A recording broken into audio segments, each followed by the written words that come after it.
Të nderuar vëllezër, pejgamberi sallallahu alejhi wasallam ka qenë i mirë dhe i sjellshëm me të afërmit, me dashurit e vet, me besimtarët, kush do të qofshin ata.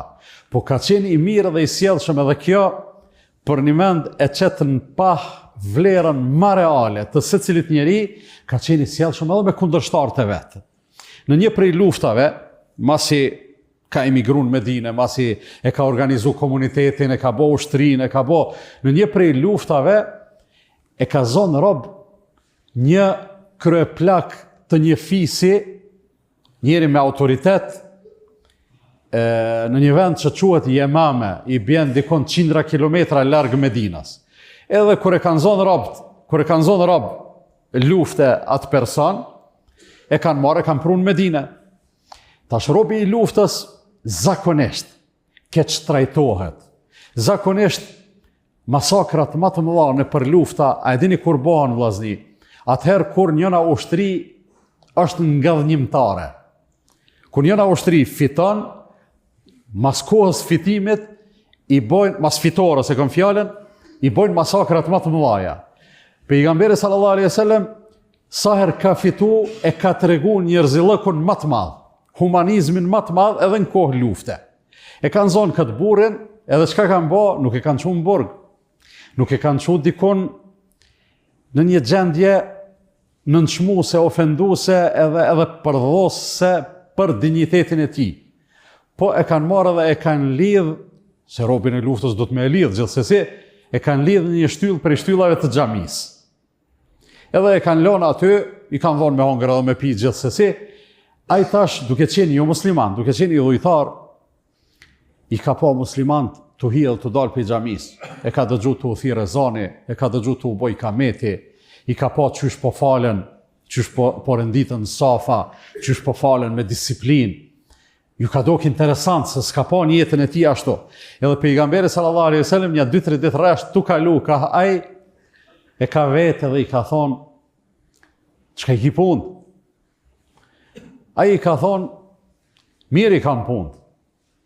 Më thonë, për arsye se ka qenë dinjitetshëm, s'ka dasht me u thy, s'ka dasht me u lig. I ka thonë, mirë i kam punë. Po pas kësaj e ka thonë 3 fjali pejgamberit sallallahu alejhi wasallam. Të parën i ka thonë, in taktul dhe den. Thot, ma e në men një sen, nëse më vret mu, thot, dije se e ke vrani njeri që gjaku i ti s'ka me shku pashtë. Do thonë, ka mone dikon atje që ka me marrë hak për mu. Nëse më vret mu, e ke vrani njeri gjaku i cilit ka vlerë. Një lloj kërcënimi kë. Mas kërcënimit ja ka thonë fjalin e dytë, ka thonë, wa in tunaim ala shakir. Mirë po, nëse sillesh mirë edhe bën nerë, thot i bën nerë ati i cilit ta din nerën. Tash 2 fjali të kundërta, po interesante, kogja burnore. Nëse më vret, gjaku jam shumë poshtë, po nëse më liron, ta di për nerë.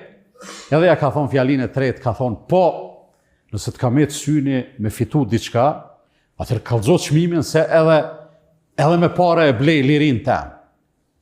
Edhe kur ja ka thonë këto fjalë, pejgamberi sallallahu alejhi wasallam e ka kthyer, ka buzëqesh edhe ka hec. Kur gjasi ka thonë. Nesrit ka kalu aty pare, prap e ka pyet, çka i ki punë? Ai ka thonë, mirë i kam punë. Ja ka thonë prap këto fjalë. Pejgamberi sallallahu alejhi wasallam u shku, edhe ju ka thonë atyne, lirane njerin. Lirane. As mos i bani keq, as nuk po lypim shpagim për to, lirane le të hec udhës vet, edhe në momentin që o liru, ati i kanë mjaftu që ato 2 ditë sa kanë ejt aty, me i pa plot sene, edhe me i kuptu plot sene, edhe në momentin që o liru, o dalë prej xhamie, se ai të nejt aty edhe kani edhe ders, kani edhe muhabet, kani edhe pyetje përgjigje.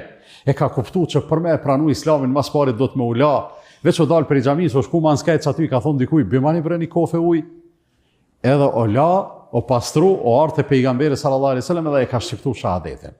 E ka shpall kalimin e tij në islam. Çka ka qenë ajo që e ka shty? Ka qenë sjellja, mirësjellja.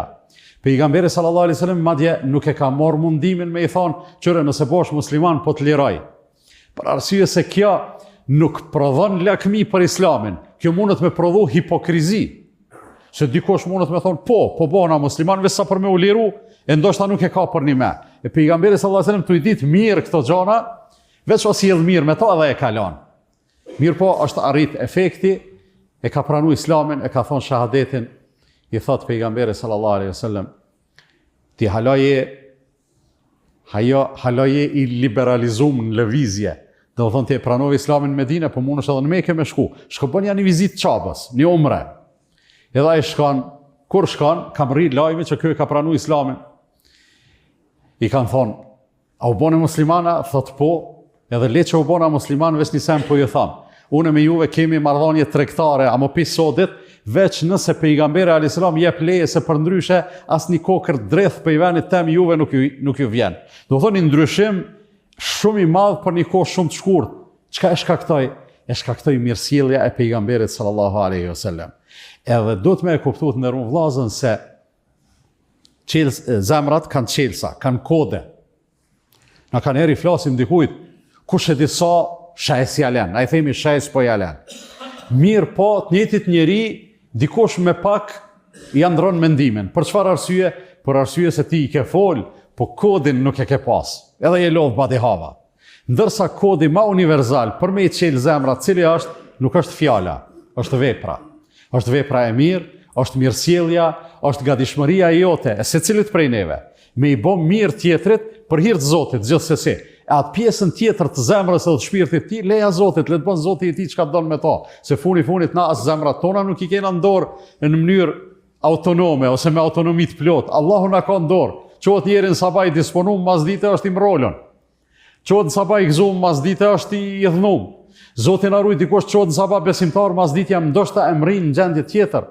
Edhe kjo është e mundur. Pse? Se zemrat janë shumë jo stabile. Veç Allahu mundet me i majtë dhe me i stabilizu. Ne nuk kemi pushtet, as mi zemrat tona, as mi zemrat e hallkut, mirë po kemi përgjegjësi qysh po sillemi, edhe sa po bojmë mirë, edhe sa po bojmë të dobishëm. Kur e kuptojmë këto, mendoj se nuk na mbetet tjetër veç se me u sjell edhe me u ofru. Allahu i madhruar na udhëzoft e na ndihmoft.